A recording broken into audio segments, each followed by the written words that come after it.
आज क्लास 9 का ये चौथा वीडियो है। तो पहले 1 फिर 2 तब 3 तब 4 देखिए, तब समझ में अच्छा से आएगा। और उसको नोट्स बनाइए और उसको याद करिए। ध्यान दीजिएगा थोड़ा सा। तो आज कल का शेष भाग है। कल लगता पढ़ाए थे शक्ति तक आए थे। कार्य करने की दर को शक्ति कहते हैं। तो आज है इसमें बताते कहते देते रहेंगे कि घनत्व। घनत्व है डेंसिटी। घनत्व क्या है?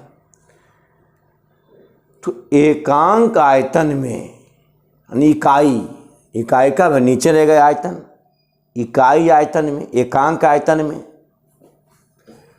तो एकांक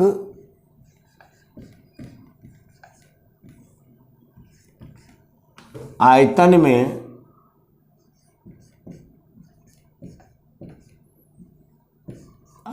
में उपस्थित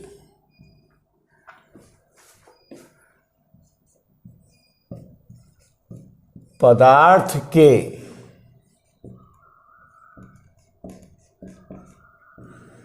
द्रव्यमान को घनत्व कहते हैं।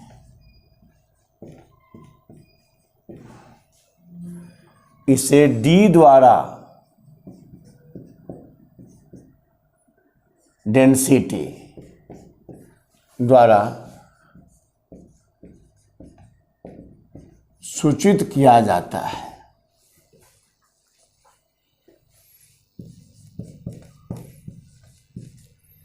किया जाता है यानी क्या द्वारा? D द्वारा जाता है। यह एक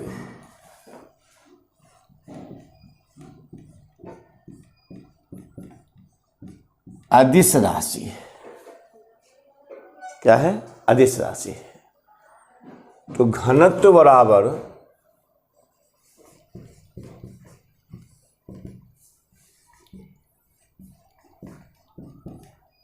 द्रव्यमान बटा आयतन। तो घनत्व को D से, द्रव्यमान को M से, आयतन को V से। तो D बराबर M बटा क्या है? V। और तब घनत्व का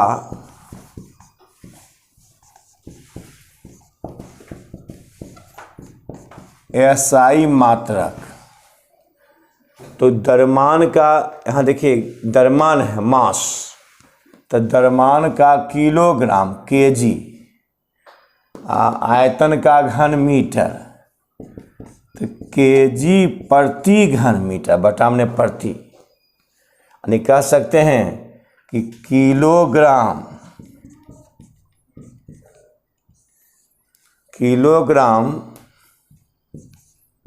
प्रति घन मीटर कह सकते हैं इसका। यानी घनत्व क्या है? एकांक आयतन में उपस्थित पदार्थ के द्रव्यमान घनत्व कहते हैं। इसे D द्वारा सूचित किया जाता है। अदिश राशि है तो द्रव्यमान बटा आयतन यानी D M बटे क्या है? V। SI मात्रक के द्रव्यमान का kg, आयतन का घन मीटर, kg प्रति घन मीटर यानी किलोग्राम प्रति घन मीटर। समझ में आ गया घनत्व का। तब ये कुछ छोटा यहाँ पर है मंदन। यानी मंदन क्या? देखिए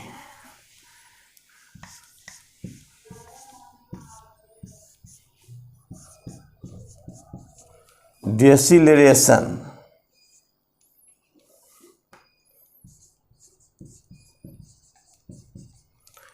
डेसिलरेशन मंदन। जैसे त्वरण क्या है कि वेग में परिवर्तन की दर को त्वरण कहते हैं। ऐसे वेग है 5 मीटर प्रति सेकेंड और हो गया 15 मीटर प्रति सेकेंड, बढ़ गया तो त्वरण हो गया। यदि वेग है 50 मीटर प्रति सेकेंड और घट के हो गया 10 मीटर प्रति सेकेंड तो मंदन हो गया, यानी निगेटिव में आ गया, ऋणात्मक। तो हम कह सकते हैं, मान लिया कि पहले वेग था 50 मीटर प्रति सेकेंड, अब वेग हो गया 10 मीटर प्रति सेकेंड, घटा कि बढ़ा, घट गया। तब जानते थे कि A बराबर V माइनस U बटा T। तो प्रारंभिक वेग 10 मीटर प्रति सेकेंड, अंतिम 50, अंतिम वेग कितना 10 मीटर प्रति सेकेंड, तो V अंतिम U प्रारंभिक, तो 10 मीटर प्रति सेकेंड माइनस 50 मीटर प्रति सेकेंड अब बटा T।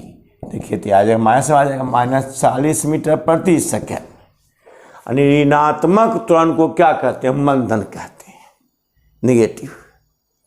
जैसे मान लिया कि ये पिंड ऊपर गया तो त्वरण हो गया, और जब ये पिंड यहाँ से नीचे आया तो मंदन हो गया, घट गया।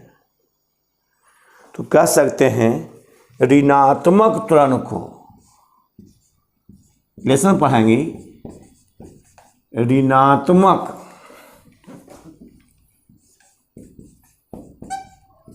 त्वरण को मंदन कहते हैं।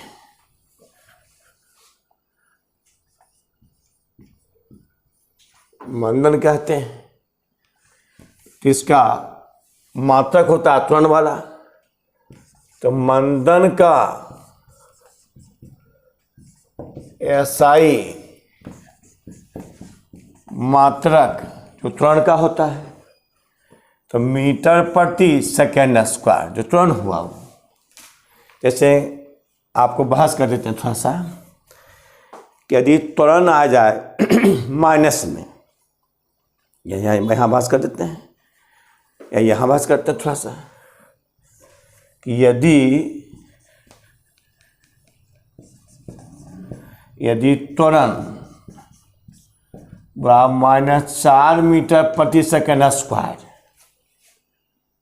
तो इसको मंदन लिखेंगे तब, तो मंदन बराबर 4 मीटर प्रति सेकेंड प्लस हो जाएगा ये, क्योंकि हम लोग कहते हैं त्वरण यहाँ घेर देते हैं। देखिए हिसाब पढ़ाएंगे, लेसन पढ़ाएंगे कि त्वरण बराबर -4 मीटर प्रति सेकेंड स्क्वायर, तो मंदन क्या होगा, 4 होगा। क्यों, तो मंदन किसको, तो ऋणात्मक त्वरण को मंदन कहते हैं।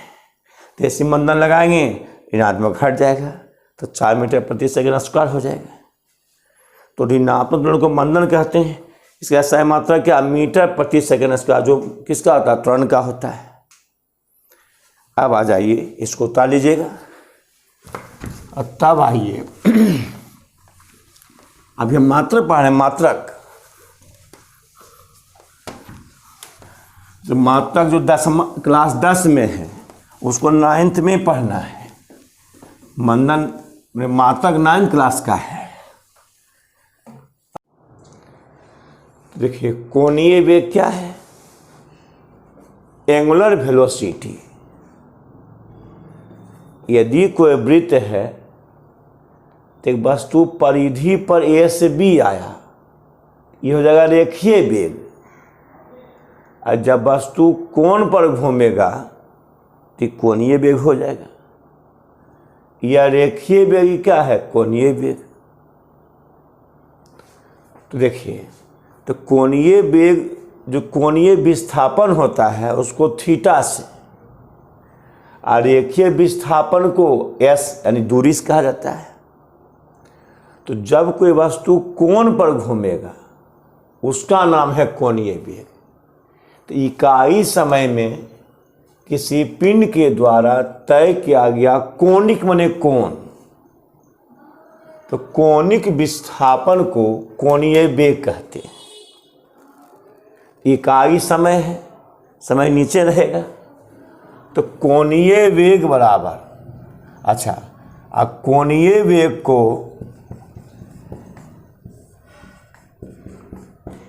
वेग को ओमेगा, जैसे ये देखिए ऐसे है, यानी ये पहले से देते हैं इसको ओमेगा, ऐसे डब्लू नहीं है, ये ओमेगा ऐसे है, ऐसे देखिए ये हुआ ओमेगा, डब्लू तो ऐसे लिखाता है। तो ओमेगा ग्रीक भाषा का शब्द है, ओमेगा द्वारा सूचित किया जाता है।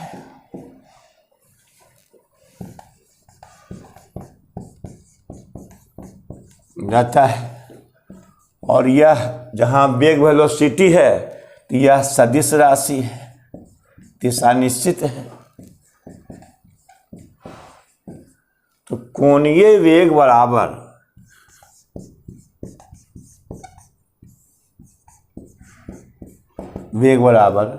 कोणिक विस्थापन,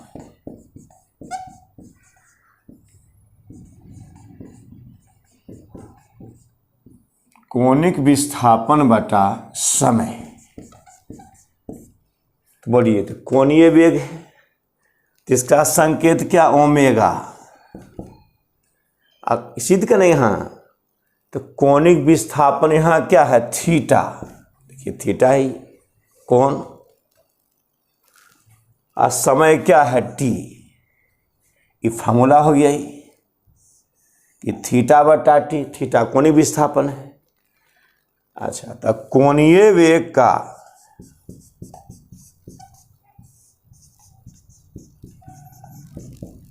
का एसआई मात्रक, तो थीटा का क्या होता है, रेडियन, नहीं तो समतल कोण का रेडियन। यहाँ समतल में पीछे पढ़ा दिए थे, तो समतल कोण का रेडियन RAD, और समय का सेकेंड, यानी RAD प्रति सेकेंड, यानी रेडियन प्रति सेकेंड, रेडियन प्रति सेकेंड। तो ये सब लेसन में पढ़ाएंगे भाई, हमको मेन पढ़ाना था मात्रक। तो मात्रक समझ में कब आएगा, जब सब बताएंगे तो समझ में आएगा।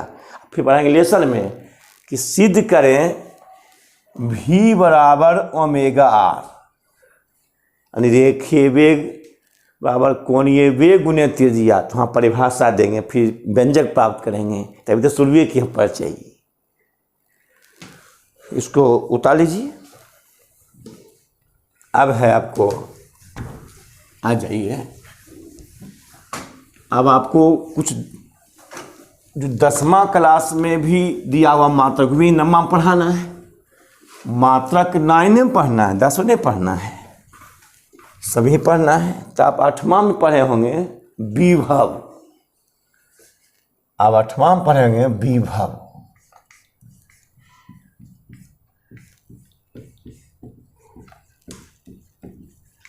पोटेंशियल, विभव क्या है, पोटेंशियल। तो विभव क्या, सुन लो, वहाँ से समझाते थे, या 10वां भी समझाए, फिर 8वां समझाए थे। तो जो NTPC बार है, तो NTPC से लाइन आता है, तो उसको अनंत माना गया NTPC को, यानी NTPC national thermal power of corporation, बाढ़ या कहलगांव। और तब हम लोग क्या करते हैं, इससे तार जोड़ते हैं, और उसके बाद पहले तार जाता है चार्जर में, जो जिससे बैटरी चार्ज करते हैं, और तब जो है जाता बैटरी कहाँ से, जो सेल होता है सेल, इस सेल कहलाता है, ऐसे सेल रहता है, जिस सेल रहे मान लीजिए ऐसे सेल रहता है, और तब इससे चार्ज होता है। तो पहले लाइन जाता है चार्जर में, और तब उससे बैटरी चार्ज होता है। तो NTPC अनंत हो गया, और जो बैटरी में जमा हो रहा है वो निश्चित बिंदु है, निश्चित बिंदु है। तो क्या लिखा था यहाँ पर कि अनंत से यानी विभव क्या, देखिए पोटेंशियल क्या है। विभव होता है आपको कार्य बटा आवेश। तो जब इकाई धन आवेश को, इकाई धन आवेश यानी इकाई आवेश का नीचे रहेगा, तो जब इकाई धन आवेश को अनंत से किसी बिंदु तक लाने में किए गए कार्य को उस बिंदु का विभव कहते हैं। यानी एकांक धन आवेश को अनंत से, यानी जो एंटीपीसीस लाइन आता है उसको पॉजिटिव कहते हैं, और जो पृथ्वी से लेते हैं वो नेगेटिव कहलाता है। तो अनंत कौन हो गया, एनटीपीसी। आज दूसरा बिंदु कौन है, बैटरिक। तो यहाँ काम कौन कर रहा है, चार्जर। जमा कहाँ हो रहा है, बैटरिक में आवेश जमा हो रहा सेल में। तो हमको तो मतलब समझाने से है, तो जब एकांक धन आवेश को यानी इकाई अनंत से किसी बिंदु तक लाने में किए गए कार्य को उस बिंदु का विभव कहते हैं। और यहाँ के लिखेंगे हम लोग कि एकांक इकाई, एकांक धन आवेश को अनंत से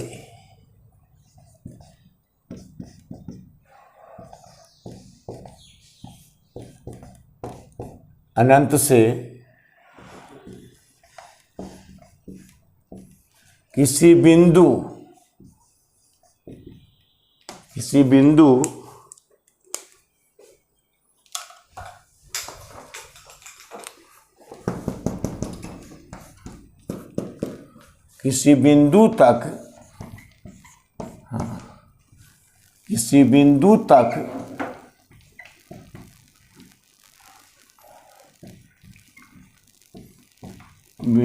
तक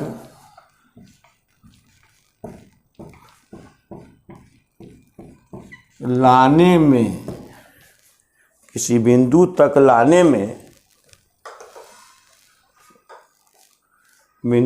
लाने में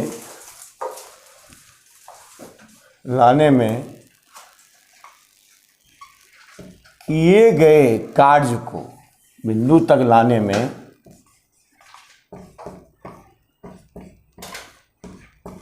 किए गए कार्य को उस बिंदु का विभव कहते हैं।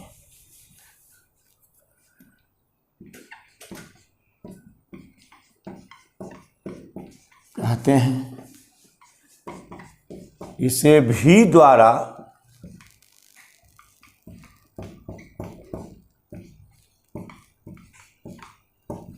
सूचित किया जाता है।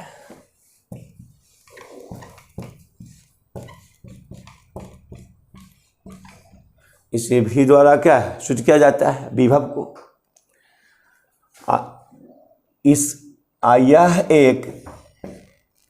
यह अदिश राशि है, बताएंगे जब पढ़ोगे तो। विभव की अदिश राशि है, कोई उच्च से निम्न आता है और निम्न से उच्च जाता है, दोनों राशि दिशा निश्चित में है। ऐसे परिभाषित किया था आलेसांद्रा वोल्टा। विभव को आलेसांद्रा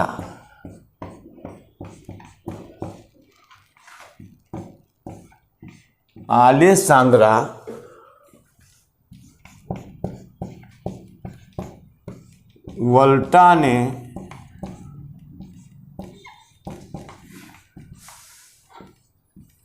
परिभाषित किया था।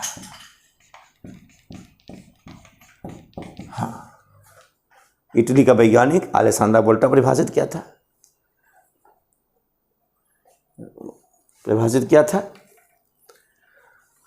तब देखिए तो विभव बराबर, देखिए हाँ ध्यान दीजिएगा, रटिए नहीं, एकांक धन आवेश, आवेश क्या इकाई है, आवेश इकाई है, तो विभव बराबर एकांक धन आवेश, आवेश इकाई हो नीचे रहेगा। तो आवेश को अनंत से किसी बिंदु तक लाने में किए गए कार्य को, देखिए कार्य है, तो विभव बराबर कार्य बटा आवेश। क्यों नीचे आवेश हुआ, इकाई एकांक धन आवेश, तो विभव बराबर कार्य बटा आवेश। तो विभव को भी से, विभव भी से, कार्य को, तो कार्य को W से, आवेश को Q से, तो V बराबर W बटा Q, ये फार्मूला हो गया। अब तब देखिए विभव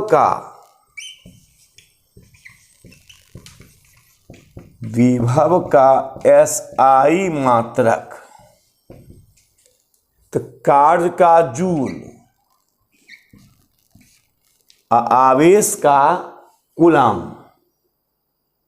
आवेश का मात्रक क्या है, कूलम C, तो जूल प्रति कूलम,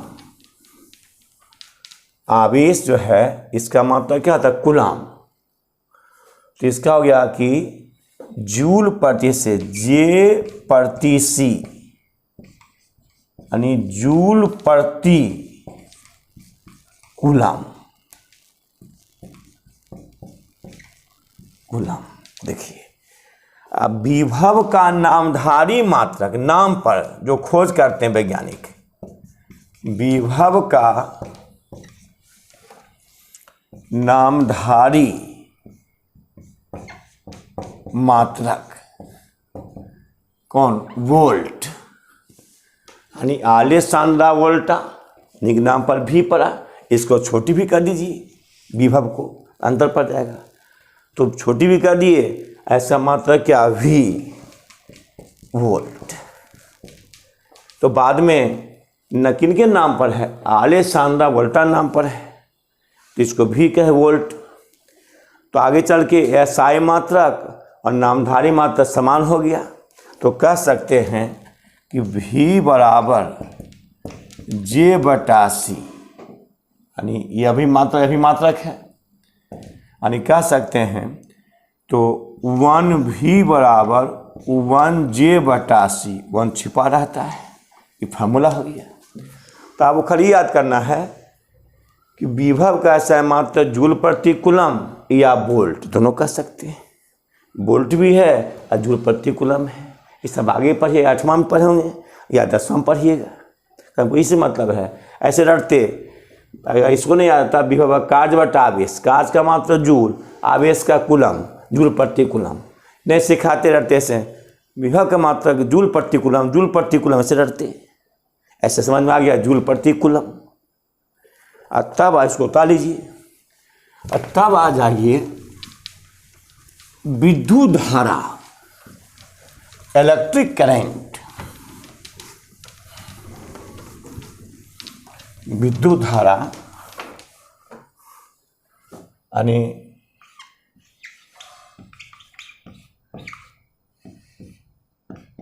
देखो विद्युत धारा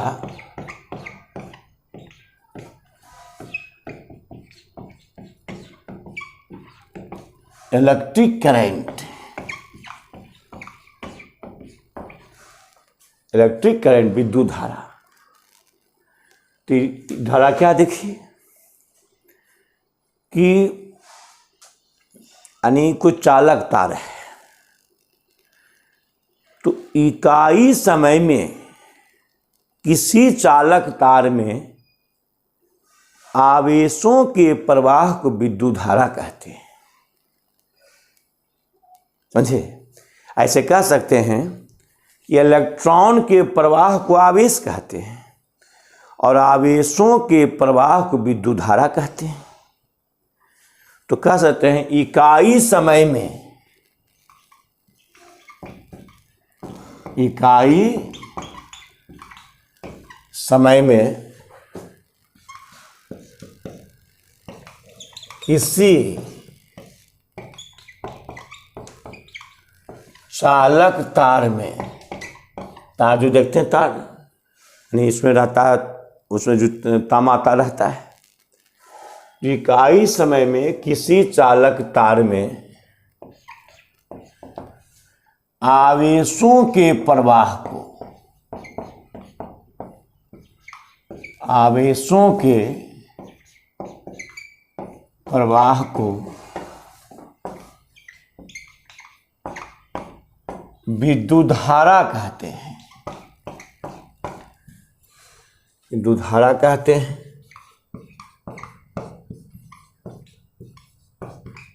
इसे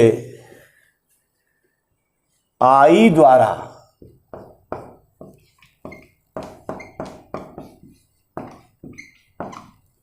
सूचित किया जाता है। यह भी अदिश राशि है कि इलेक्ट्रॉन रुक रुक के जाता है, अल्टरनेटिंग करंट, आगे बढ़ता फिर लौटता, आगे बढ़ता फिर लौटता, दिशा निश्चित नहीं है, इससे यह अदिश राशि है।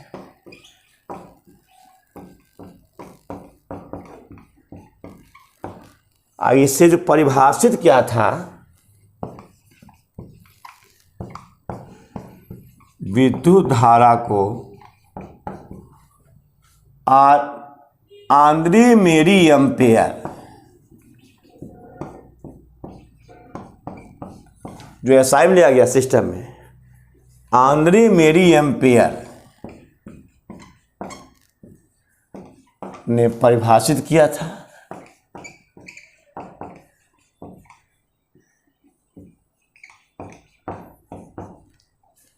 तब आइए तो विद्युत धारा बराबर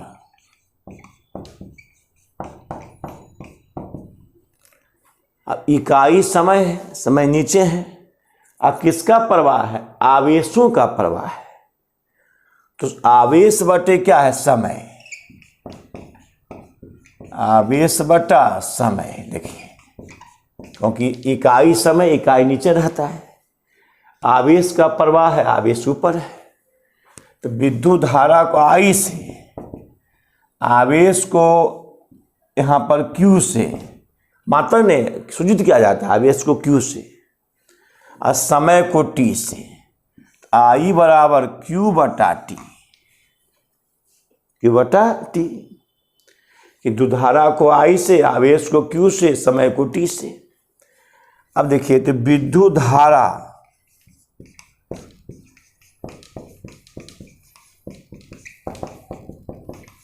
का SI मात्रक, इंटरनेशनल सिस्टम, SI मात्रक, तो आवेश का बोलो कूलम C, और समय का सेकेंड C प्रति S, यानी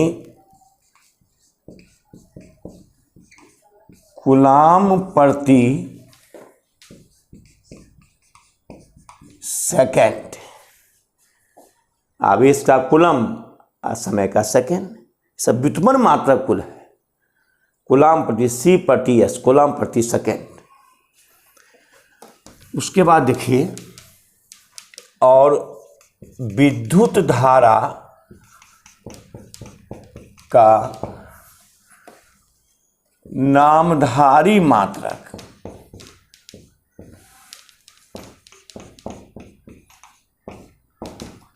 नामधारी मात्रक नाम पर, तो कौन? आंद्रे मेरी एम्पियर, यानी ए, एम्पियर। तो बोलो, तो यह भी मात्रक, यह भी क्या है? मात्रक।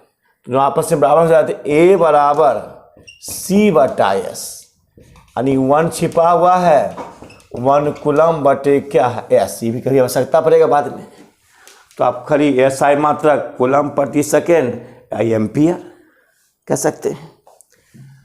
और तब आ जाइए आप प्रतिरोध। तो प्रतिरोध क्या है?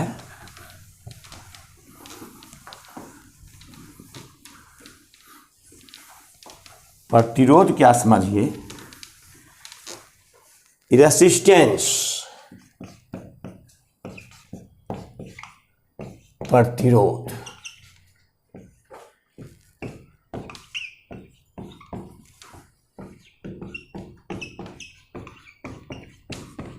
रेसिस्टेंस रुकावट, जिससे आप पढ़ा रहे हैं, हल्ला कर दिए रुकावट हो गया, हंस दिए रुकावट हो गया। तो प्रतिरोध क्या है, रेसिस्टेंस है। तो किसी चालक को चालक तार है, उसमें इलेक्ट्रॉन देते हैं, इलेक्ट्रॉन प्रवाह है, कुछ इलेक्ट्रॉन आपस में टकराता है और टक्कर से उसका ऊर्जा खत्म हो जाता है। तो जितना दूर जाना चाहिए उतना हम जा पाते नहीं हैं। जैसे हम पढ़ा रहे हैं, आप हल्ला या हंस दिए, तो जितना पढ़ाना चाहते उतना पढ़ा पाए, तो रुकावट हो गया, रेसिस्टेंस रुकावट हो गया। तो उसी प्रकार किसी चालक तार में, किसी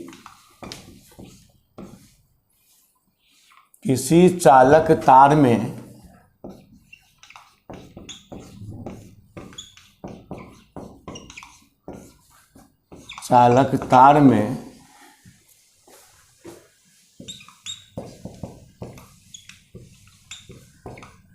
विद्युत धारा के रुकावट को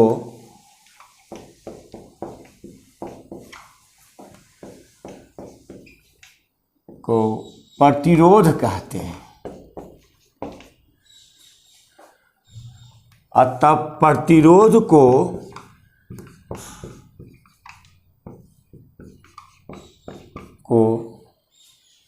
जॉर्ज सर साइमन, जर्मनी के थे,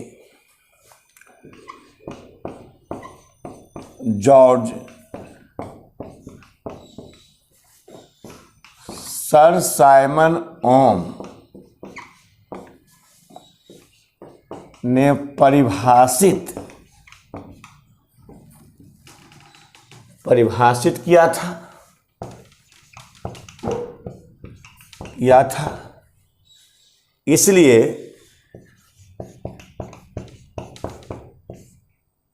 प्रतिरोध का मात्रक का नामधारी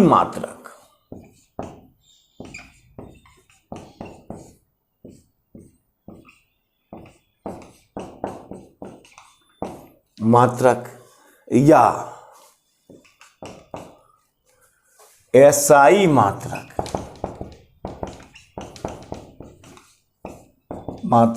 ओम, ये ओम लिखा तो ओमेगा, ओम। सब 10वां हम लोग पढ़ेंगे। ऐसा मात्रक क्या होता है, ओम होता है। अब देखिए कुछ मात्रक और बच गया है, बहुत अच्छी दोनों, इसको उतार लीजिए। आप देखिए कुछ मात्रक ऐसा बचा हुआ है, उसको लिखा नहीं तेजी में, आप हम लेसन में पढ़ेंगे, देखेंगे।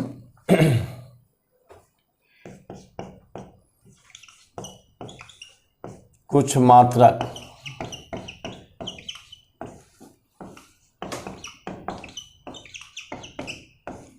इस प्रकार है, जैसे आवृत्ति बताते हैं। कुछ मात्रा इस प्रकार है, तो यहां देखिए, पहले आवृत्ति बोलिए या ऊर्जा दिए तो ऊर्जा, अभी लीजिए ऊर्जा का एसआई मात्रक जूल। अब आइए, कुछ मात्रक इस प्रकार है, देखिए, माने फर्स्ट कर देते हैं इसको इससे। ऊर्जा का एसआई मात्रक क्या होता है, जूल, यानी जेम्स जूल के नाम पर है। उसके बाद आप आ जाइए कि तरंग दैर्घ्य, तरंग दैर्घ्य ऐसे सेकेंड में, तरंग दैर्घ्य बताएं क्लास 9 पढ़ाएंगे, अंतिम में तरंग पढ़ना है। आज 8वां में पढ़ाए थे। ये तरंग दैर्घ्य है। देखिए कि दो शीर्षों या दो गर्तों के बीच की दूरी को तरंग दैर्घ्य लैम्डा द्वारा, यानी दूरी की मात्रा मीटर है। तरंग दैर्घ्य क्या है? दूरी है। तो तरंग दैर्घ्य का SI मात्रक मीटर। इसी में क्या आता है? तीसरा में आवर्तकाल का SI मात्रक सेकेंड, S सेकेंड। आवृत्ति का सेकेंड, यही दोनों ठीक, ये भी ठीक है। सेकेंड, आवृत्ति का SI मात्रक हर्ट्ज HZ, हर्ट्ज टहलंत, हर्ट्ज आवृत्ति मात्रक क्या होता है? हर्ट्ज। बोलिए, हर्ट्ज होता है। अब 5वां में है कि आवेश, यानी पहले से वही कहते हैं लेंस की क्षमता,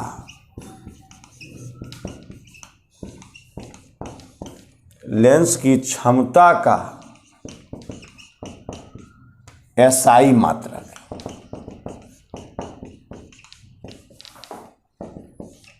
D, डायोप्टर।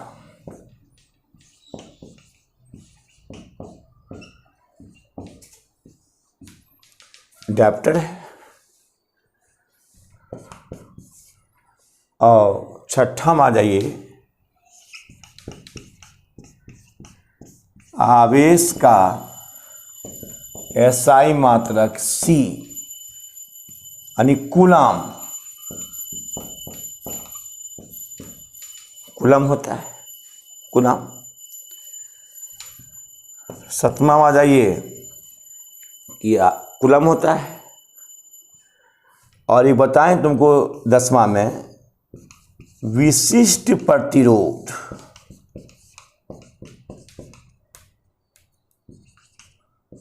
विशिष्ट प्रतिरोध का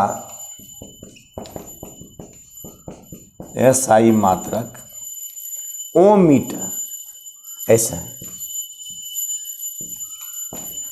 ओम मीटर।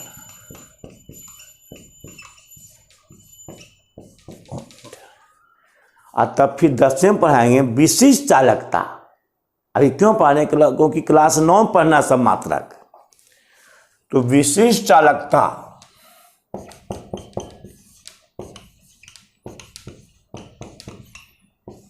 विशिष्ट चालकता इतना लिखते हैं हम,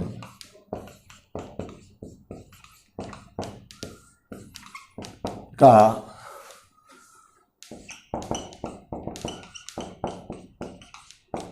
मात्रक ओम इनवर्स एम इनवर्स। देखिए इनवर्स है, माइनस है, इसका उल्टा होता है। इसको पढ़ते हम लोग प्रति ओम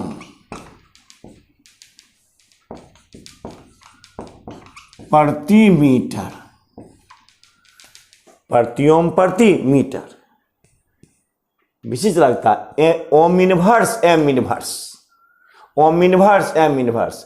प्रति ओम पर दोनों बटा में है, प्रति ओम प्रति मीटर। इसका उल्टा होता है, आगे पढ़ाएंगे, बाद में समझाएंगे। जैसे देखिए इसका विशिष्ट चालक, विशिष्ट प्रतिरोध है, उसका उल्टा होता चालकता।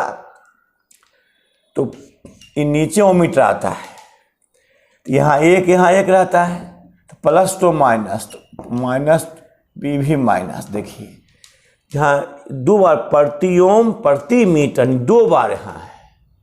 यहाँ ये भी बटा, ये भी क्या बटा, ये लिखा था प्रति ओम प्रति मीटर। अब तब है इसमें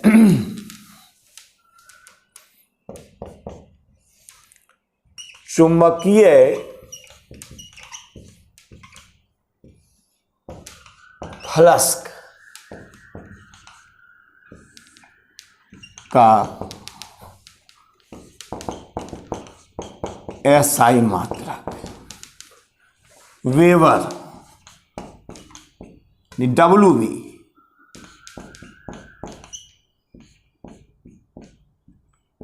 नाम पर है, वेबर चुंबकीय फ्लक्स का। तो फ्लक्स पर 10वां पन्ना फ्लक्स है। और तब आ जाइए 10 क्या है, एक और बच रहा है इसमें कि चुंबकीय क्षेत्र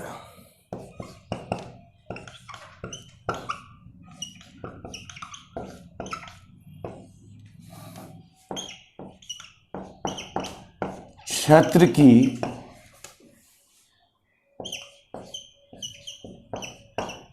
तीव्रता का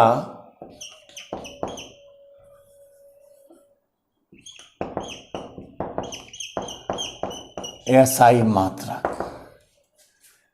पहले पैसे जानते, पहले क्या होता है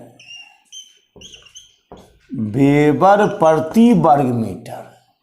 इसको पढ़ते हैं वेबर प्रति वर्ग मीटर। इसका 5 मात्रक होता है, या कह सकते हैं न्यूटन प्रति एम्पेयर मीटर। जैसे देखिए न्यूटन प्रति एम्पेयर मीटर है, आपको समझाते हैं। यदि खाली ऐसे रहता न्यूटन गुने मीटर, जैसे पढ़ते न्यूटन प्रति एम्पेयर प्रति मीटर, न्यूटन प्रति एम्पेयर प्रति मीटर। यहाँ देखिए, यहाँ हाइफन दिया हुआ है। इससे अगला बताते थे, ऐसे बताए थे 1/ओम मीटर था। तो अच्छा आगे चर्चा कर देंगे। तो इसको पढ़ते हैं प्रति ओम प्रति मीटर, और यहाँ हाइफन आ जाएगा तो पर बोलेंगे बस प्रति ओम मीटर। देखिए यही अंतर है। देखो ये भी सही है। अगर हाइफन आ गया तो प्रति बोलेंगे प्रति ओम प्रति मीटर। आखिर ऐसे रह गया तो प्रति ओम प्रति मीटर, प्रति ओम प्रति मीटर, ऐसे हो जाएगा। अगर यहाँ हाइफन है तो एक बार प्रति में बटा तो प्रति ओम मीटर। यदि हमको ओम मीटर है, हाइफन नहीं है, तो प्रति ओम प्रति मीटर। देखिए यहाँ पर हाइफन है, तो इसको पढ़ेंगे कि न्यूटन प्रति ampere hyphen ampere metre, Newton प्रति एम्पेयर मीटर। कलम होना तो एम्पियर मीटर, ये हमको बाद में चर्चा कर देंगे। यहाँ तो दिखा पड़ा ना।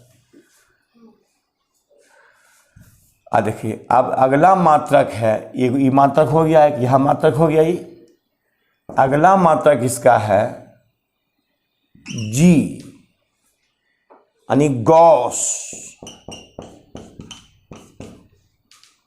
अच्छा, ओरस्टेट, ये भी चर्चा किए थे 8वां में। हेनरी क्रिस्टन ओरस्टेट ने प्रयोग किया था सर्वप्रथम कि विद्युत धारा चुंबक पर प्रभाव डालती है, मैग्नेट पर। और उसके बाद क्या देखिए यहाँ टेस्ला भी होता है। टेस्ला यानी चुंबकीय क्षेत्र की तीव्रता का 5 एसआई मात्रक है। वेबर प्रति वर्ग मीटर, न्यूटन प्रति एम्पियर मीटर, गॉस और स्टेड, टेस्ला। बताइए आपको। अब बताते हैं कि कुछ भौतिक राशि का मात्रक नहीं भी होता है। जिस भौतिक राशि की परिभाषा अनुपात में होता है उसका मात्रक होता नहीं है। ये साथ बता रहे हैं, इसको उतार लीजिएगा। तो कुछ भौतिक राशि का मात्रक नहीं होता है, तो क्यों नहीं होता बता रहे हैं सब। तो कुछ भौतिक राशि का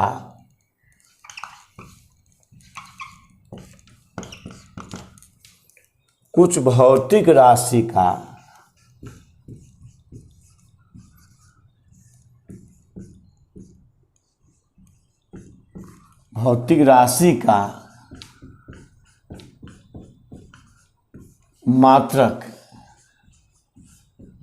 नहीं होता है। एग्जाम्पल देते हैं,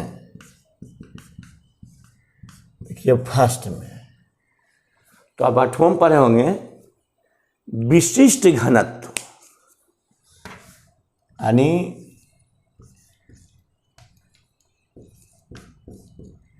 विशिष्ट ऐसा है घनत्व, स्पेसिफिक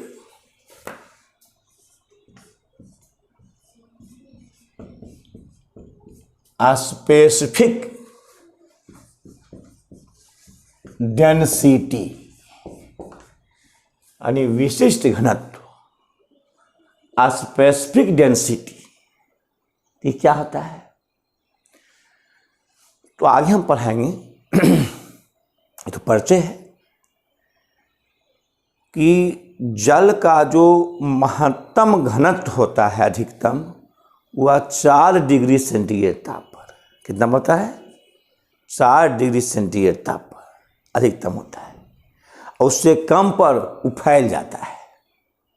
इससे बर्फ के नीचे जल रहता है, उसका नाम असंगत प्रसार।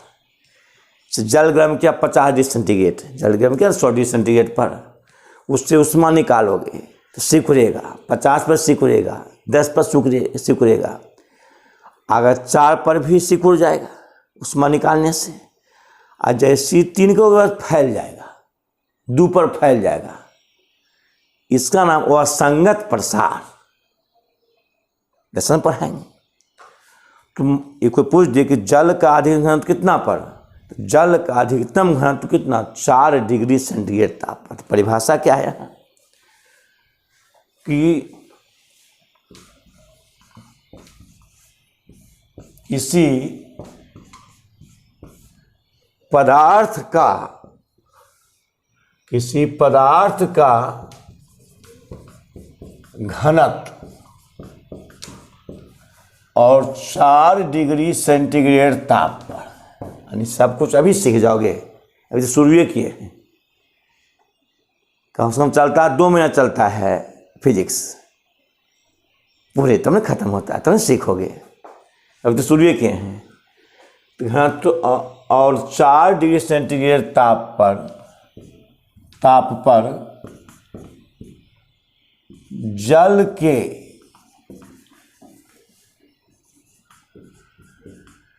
घनत्व के अनुपात, जहां से ऐसी अनुपात आ गया, मात्रा नहीं, अनुपात को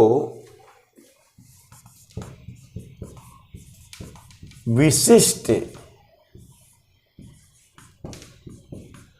घनत्व कहते हैं। अनुपात में बटा, तो विशिष्ट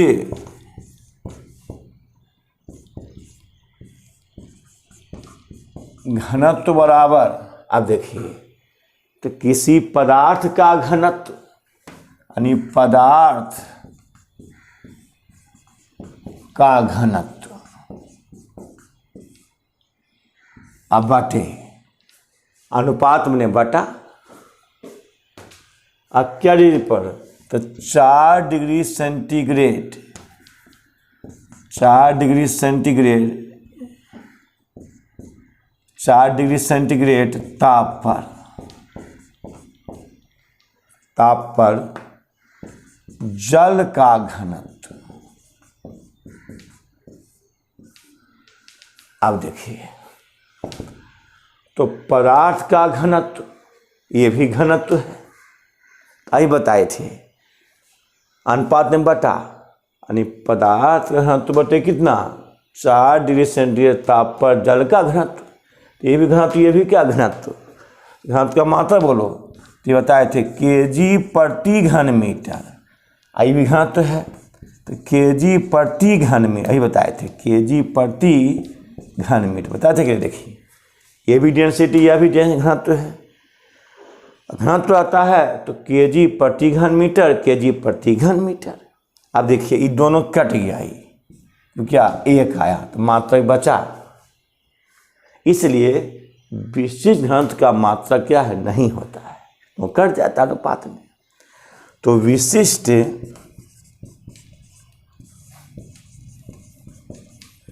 घनत्व का मात्रक नहीं होता है। समझ में आ गया होगा क्यों नहीं होता है, अनुपात है। अच्छा, सूत्र लेंगे हम लोग। अब दूसरा में आ जाइए,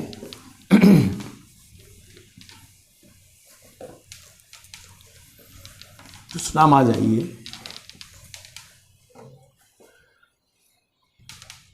कि इसे एक है अपवर्तनांक।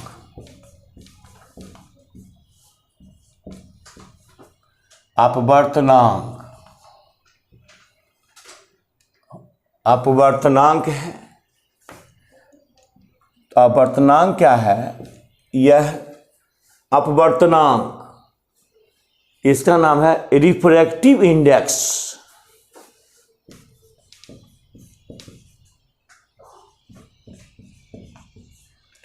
रिफ्रैक्टिव इंडेक्स ऐसा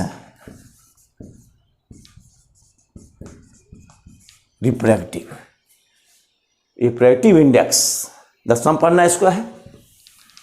ये क्या है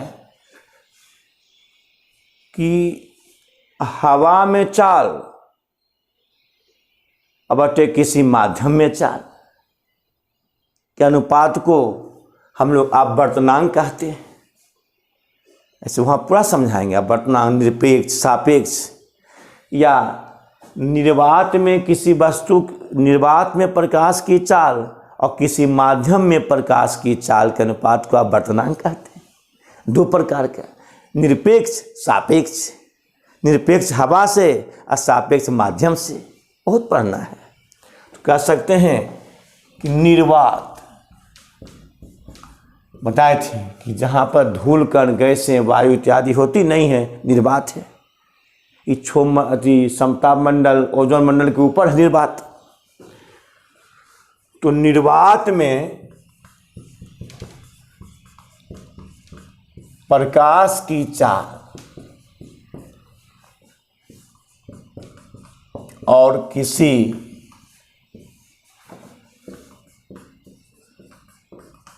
माध्यम में, हवा, जल का सब माध्यम है, और किसी माध्यम में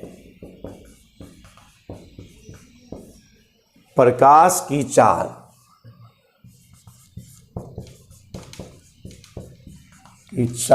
के अनुपात को, प्रकाश की चाल के अनुपात को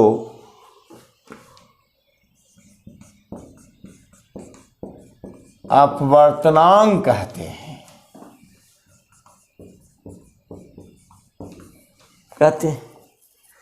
यानी अपवर्तनांक बराबर क्या, देखिए परिभाषा है, निर्वात में प्रकाश की चाल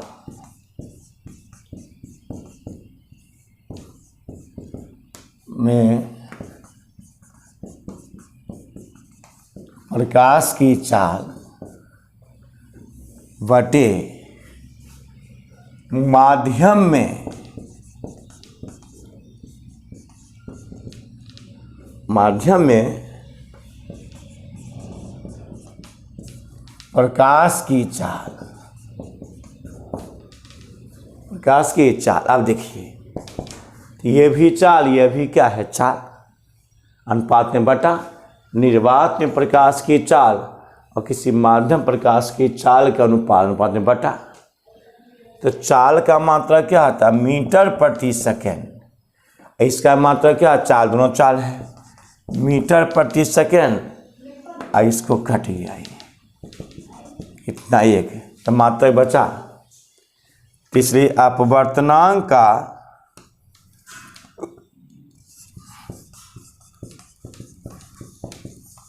अपवर्तनांक का SI मात्रक नहीं होता है। अगर आप नहीं कह देते तो इतना ज्ञान होता, इस बता दे नहीं होता कैसे। यह भी चाल, यह भी चाल, मीटर प्रति सेकंड, मीटर प्रति सेकंड कट गया, कितना एक आया, ऐसे मात्रक नहीं होता है इसका। एक बार सीख जाइए, ये दूसरा पॉइंट हो गया। एग्जाम्पल 2। अब एग्जाम्पल 3 आते हैं।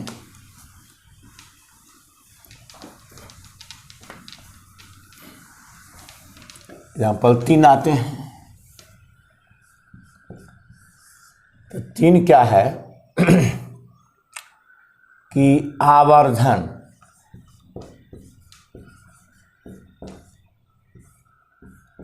दशमलव पन्ना आवर्धन है। मैग्निफिकेशन, उसका ही नहीं, चलो तो आवर्धन, मैग्निफिकेशन।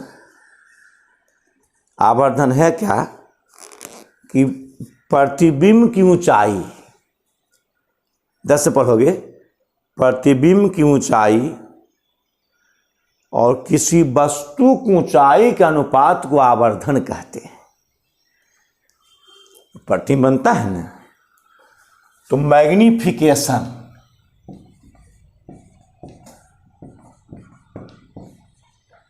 मैग्निफिकेशन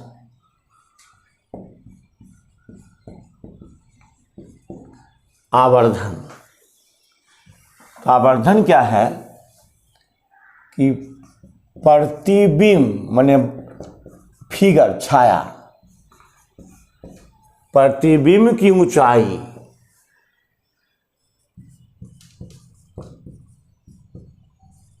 और वस्तु की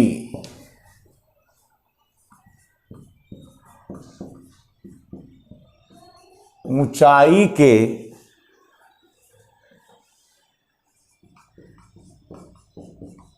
अनुपात को आवर्धन कहते हैं।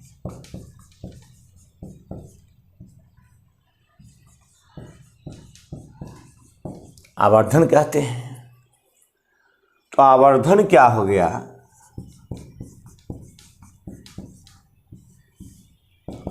आवर्धन बराबर प्रतिबिंब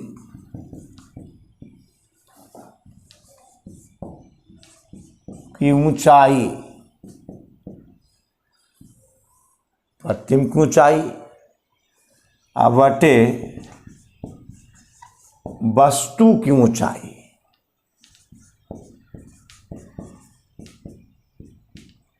बटे वस्तु की ऊंचाई। अब बोलिए, अनुपात में बटा होता है, ये भी ऊंचाई, भी ऊंचाई। तो ऊंचाई मात्रा क्या होता है, मीटर। इसका भी क्या है, मीटर। दोनों ऊंचाई है। यह भी मीटर, यह भी क्या है, मीटर, दोनों ऊंचाई है। तो कट गया ये मीटर, मीटर क्या आया, 1 मात्रक बचा, नहीं बचा। तीसरे आवर्धन का मात्रक नहीं होता है।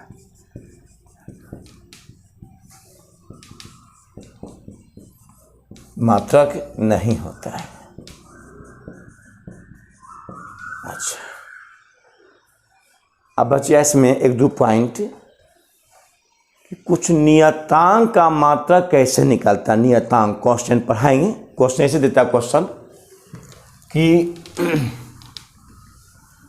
तुमको दे देगा सब। यहाँ ऐसे है कि अगला आपको एक क्वेश्चन आएगा, आपको परीक्षा में क्वेश्चन आता है F बराबर Gm1m2/r², जहाँ G गुरुत्वाकर्षणीय नियतांक है, तो गुरुत्वाकर्षणीय नियतांक G का मात्रक निकालें। तो इसको मैंने पढ़ना है लेसन 4 में, गुरुत्वाकर्षण में पढ़ना है। ठीक है, हम तो क्वेश्चन सॉल्व करना है। वहाँ ऐसे पढ़िएगा कि अगर दो वस्तु है, दो वस्तुएं हैं, दो वस्तुएं हैं, इसका द्रव्यमान m1, द्रव्यमान m2, अब बीच की दूरी r है, और इसके बीच जो बल लगता है आकर्षण या विकर्षण बल F। तो आपको गुरुत्वाकर्षण पढ़ाएंगे कि गुरुत्वाकर्षण का सार्वत्रिक नियम कि ब्रह्मांड में पाए जाने वाले दो वस्तुओं के बीच लगने वाला आकर्षण या विकर्षण बल वस्तुओं के द्रव्यमान के गुणनफल के समानुपाती होता है तथा उसके बीच के दूरी के वर्ग के व्युत्क्रमानुपाती होता है। ऐसे सिखाएंगे। यहाँ तो क्वेश्चन दिया गया है। अच्छा, ये बताते हैं, इसमें बताएंगे बल F समानुपाती m1 इंटू m2 और F समानुपाती व्युत्क्रमानुपाती 1/r², यानी F व्युत्क्रमानुपाती क्या है r²। तो मिला दोगे तो F समानुपाती m1 m2/r²। और जब समानुपाती आता ना बराबर में, तो नियतांक लगता है यहाँ G, न्यूटन जी दिए। कोई कभी K नियतांक होता है, कभी रो नियतांक होता है, वैज्ञानिक का मन है। समानुपाती बराबर में आता नियतांक होता है G, तो G m1 m2/r²। देखो यही यहाँ दिया गया है। जहाँ F क्या है, बल है, G गुरुत्वाकर्षण नियतांक जो वैज्ञानिक देते हैं अपने मन से, जो फॉर्मूला निकाल न्यूटन दिए अपने मन से, m1 m2 द्रव्यमान है, r क्या है, दूरी है। हमको इससे मतलब नहीं है, तो लेसन पढ़ाएंगे। हमको कभी क्वेश्चन से मतलब है कि क्वेश्चन दिया होगा और G का मात्रक निकालना है, तो निकाल लेंगे। हल लिखते हैं। हल में दिया है कि F बराबर G m1 m2/r², ये दिया हुआ है। यहाँ एक आता है तिरछा तिरछी गुना, तो G m1 इंटू m2 बराबर Fr²। Fr², तो G बराबर हो जाएगा Fr²/m1 इंटू m2। मान हो जाए, इंटू या छिपा हुआ है। और तब इससे निकालिए G क्या है, तो गुरुत्वाकर्षणीय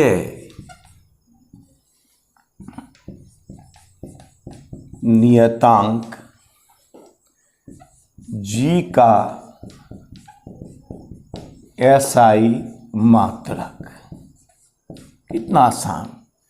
तो बल F का मात्रक न्यूटन, R मने दूरी का मात्रक मीटर, तो r² मीटर, r² मीटर² हो गया। अब बटे द्रव्यमान का मात्रक kg, तो kg गुना kg, 2 बार kg है, तो ये हो गया न्यूटन मीटर²। अब बटे kg गुने kg, kg²। तो ये हो जाएगा कि न्यूटन मीटर², अब बटा मने प्रति, kg²। रट भी सकते हो कि न्यूटन मीटर स्क्वायर प्रति kg²। यानी इसको पढ़ेंगे कि न्यूटन वर्ग मीटर प्रति वर्ग और kg² किलोग्राम। ये इतना था, दिखाता है कितना किलोग्राम। तो रट भी सकते हैं कि न्यूटन nm² प्रति kg²। लेकिन क्वेश्चन रहेगा, ये क्वेश्चन रहेगा तो हमको जी गुरुत्वाकर्षण जी का मान निकालना है। कुछ पढ़ाई का स्टैंडर्ड अच्छा होना चाहिए, तब ना आगे बढ़ोगे। तो यहाँ से उठा लेंगे F बराबर Gm1 m2 बटा स्क्वायर, तिरछी गुना तो भाग। तो जी गुरुत्वाकर्षण SI मात्रक, तो बल का न्यूटन, और दूरी का वर्ग मीटर, द्रव्यमान का kg गुने kg, nm² बटा kg²। तो न्यूटन मीटर स्क्वायर प्रति kg², यानी ये न्यूटन वर्ग मीटर प्रति वर्ग किलोग्राम। इतना वही क्वेश्चन था, बाद में रिलेशन पढ़ाएंगे। और तब तुमको पढ़ाएंगे, अभी इसको उतार लीजिएगा, और तब पढ़ाएंगे तुमको मानक उपसर्ग। उपसर्ग पढ़ाएंगे कल, मानक उपसर्ग पढ़ाएंगे। यानी स्टैंडर्ड प्रीफिक्स, ये क्या है थोड़ा बोल देते हैं कि जब किसी भौतिक राशि को 10 के घात में मापा जाता है, 10 के घात में मापा जाता है, 10 पावर -3, 10 पावर -6, 10 -9 मापा जाता है, तो उसका नाम है मानक उपसर्ग, स्टैंडर्ड प्रीफिक्स। उसमें क्या बताएंगे कि उसको मापने के लिए, जैसे आप जानते होंगे नैनोमीटर, जानते होंगे, तो उसमें बताएंगे कि exa peta tera giga mega kilo hecto deca deci centi milli micro nano pico femto atto. फिर समझ लीजिए ऐसे कि exa peta tera giga mega kilo hecto deca deci centi milli micro nano pico femto atto. ये कल पढ़ाएंगे आपको, तो बढ़िया से वीडियो को देखिए, आशीष उतारे, याद कीजिए, तब ना अच्छा रहेगा। ऐसे अच्छा नहीं रहेगा, ये इसको याद करिए, अगली बार पढ़ाएंगे।